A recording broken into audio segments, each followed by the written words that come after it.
இந்திய குடியரசுத் தலைவரை எவ்வாறு பதவியிலிருந்து நீக்குவது அப்படின்னா, அரசியல் அமைப்பு சரத்து 61 இந்திய குடியரசுத் தலைவரை பதவியிலிருந்து நீக்கலாம் என கூறுகிறது. எதற்காகவென்றால், அவர் அரசியலமைப்பு சட்டத்தை மீறிவிட்டார் என்பதற்காக குடியரசுத் தலைவரை பதவியிலிருந்து நீக்கலாம் என கூறுகிறது. ஆனால் எவ்வாறு அரசியலமைப்பு சட்டத்தை இவர் மீறுகிறார் என்பது பற்றி எந்த தகவலும் இந்த அரசியலமைப்பு சட்டத்தில் கூறவில்லை. ரைட். இப்போ இந்த குடியரசுத் தலைவரை பதவியிலிருந்து நீக்கலாம் என்றால், நாடாளுமன்றத்தின் இரு அவைகளில் எந்த அவையிலும் ஒரு தீர்மானம் கொண்டு வந்து அந்த தீர்மானத்திற்கு ஆதரவாக சபையில் இருக்கிற மொத்த உறுப்பினர்களில் 4/1 பேர் இந்த தீர்மானத்திற்கு ஆதரவாக கையொப்பமிட வேண்டும்.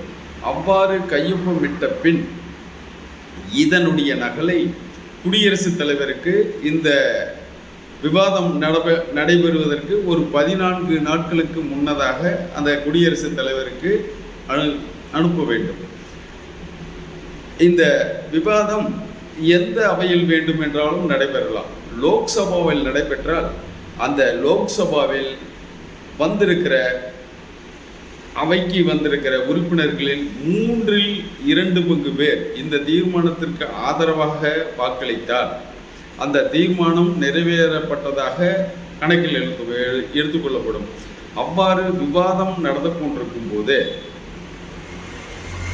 ஒரு அவையில் இவ்வாறு விவாதம் நடந்தால் அடுத்த அவை அதை புலனாய்வு செய்யலாம். குடியரசுத் தலைவர் தானாகவோ தன்னால் நியமிக்கப்பட்ட ஒரு வழக்கறிஞர் மூலமாகவோ அல்லது பிரதிநிதிகள் மூலமாகவோ தன்னிலையை எடுத்து கூற அவருக்கு வாய்ப்பு வழங்கப்பட வேண்டும். இவ்வாறு ஒரு அவையில் அந்த தீர்மானம் நிறைவேற்றப்பட்ட பின்னர் அடுத்த அவைக்கு வந்து அடுத்த அவையிலும் இதேபோல் 3/2 உறுப்பினர் இந்த தீர்மானத்திற்கு ஆதரவாக வாக்களித்து விட்டால் அன்றிலிருந்து குடியரசுத் தலைவர் பதவியிலிருந்து விலக வேண்டும். ஆனால் மறு குடியரசுத் தலைவர் நியமித்து அந்த குடியரசுத் தலைவர் பதவி ஏற்கும் வரை இவர் அந்த பதவியில் தொடரலாம். ஆனால் இதுவரை 361 என்ற தடை காப்பாற்றல் இவருக்கு இருக்கும், இம்யூனிட்டி பவர்.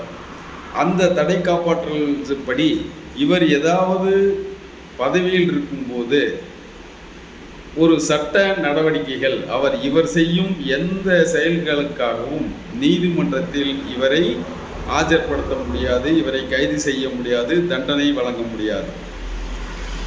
ஆனால் இந்த இவ்வாறு 61 படி இவரை பதவியிலிருந்து நீக்கிவிட்டால் அந்த 361 என்ற தடை காப்பாற்றல் இவருக்கு இருக்காது. சாதாரண குடிமக்களுக்கு எவ்வாறோ அவ்வாறு இந்த இந்திய குடியரசுத் தலைவரையும் நாம் ஒரு நீதிமன்றத்தில் நிறுத்தலாம், அவர் மீது குற்றம் சாட்டி நீதிமன்றத்தின் முன் ஆஜர்படுத்தலாம். அந்த 361 என்ற அரசியலமைப்பு சரத்து தடை காப்பாற்றல் அல்லது இம்யூனிட்டி பவர் இவருக்கு குறுக்கே நிற்காது என்பது இந்த அரசியலமைப்பு சரத்து 61 படி நாம் இவ்வாறு செய்யும் போது